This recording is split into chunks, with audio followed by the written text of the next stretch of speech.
All right. So I am drinking a Two Brothers Artisan Brewing Prairie Path Golden Ale because the Bengals, despite not doing a damn thing this week, are somehow on the path back to relevancy.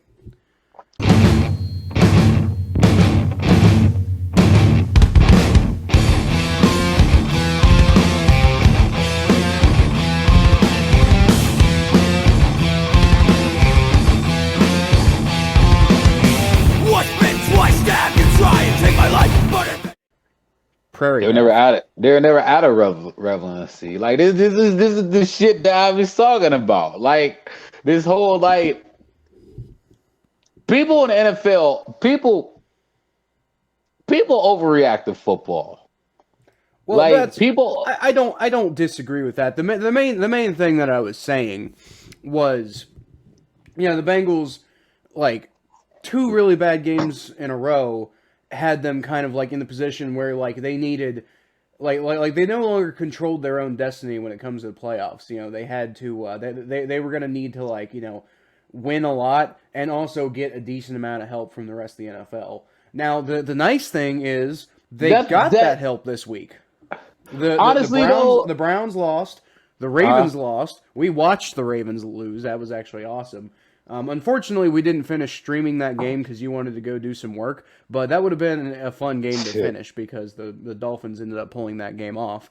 And then the Steelers, they tied, which we'll talk about that and the implications of that a little bit more. I would have rather see them lose, but at the same time, it's still hilarious. And all of that, all of that, backwards progress that the Bengals had over the last 2 weeks is, it's like, okay, well, if you go back, they're at the point now, if you just go out, you beat the Raiders, then suddenly you're right back on track.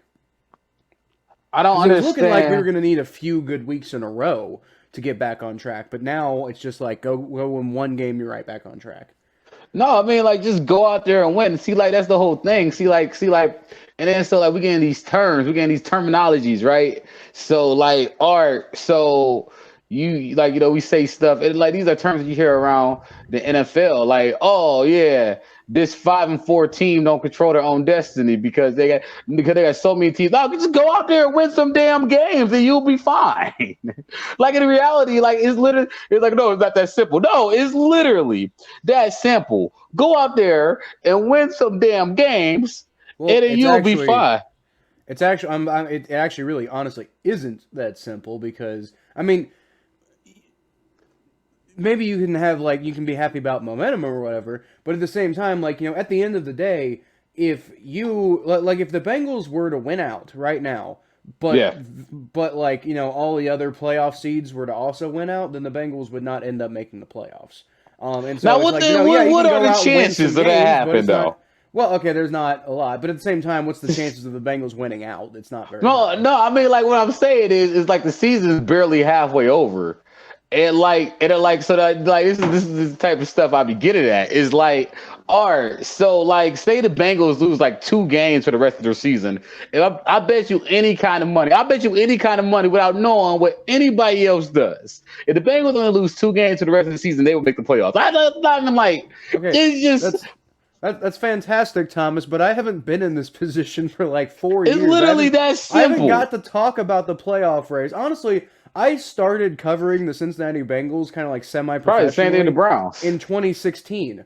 The Bengals haven't No, made the playoffs since I've been doing this. I'm not really talking about you. I'm talking about Twitter and Brown's Twitter because Brown's Twitter is the absolute most Well, toxic, I can imagine this worst. week Brown Twitter is pretty toxic. But we don't really need to talk too much about the Bengals, obviously, because they were on a bye week. But I will say that right now, I'm talking about all these different various scenarios and stuff. Right now, they are tied for the number 7 playoff seed. Mhm.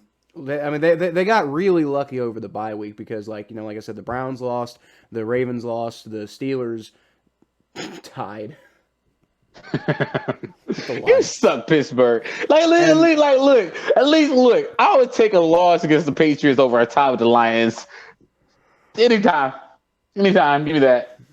and then the Chiefs put a smackdown on the Raiders. The Chargers lost. So a lot of AFC opponents kind of moved out of the way for the Bengals to kind of get back into that playoff conversation. Not that they were out of the playoff conversation, but back into playoff they're right there, And the only reason they don't currently control the number 7 seed is because right now the Chargers have a better strength of victory. But the Bengals play the Chargers later this year, so I mean if they win that game, which it's looking like they very well could because the Chargers don't look very good anymore. But I mean, if the Bengals win that game, then they'll take the number 7 seed from the Chargers, and they'll probably make the playoffs. So I'd say right now, based on trajectory alone, the Bengals are probably the more likely team to make the playoffs than the Chargers. Although it'd be based on the way that the season started, it'd be shocking for either team to miss. I mean, well, yeah, I still think I still think you're gonna start see a collapse of the Steelers and possibly the Ravens. I mean, it might get real interesting here in the next couple of weeks of the season, though. I'll tell you that for sure. It very well could.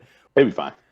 All right, so let's go ahead and move along to our underrated players of the week segment. So Thomas, who do you got for the Bengals? For the Bengals, I got the janitors because they kept the jungle nice and clean.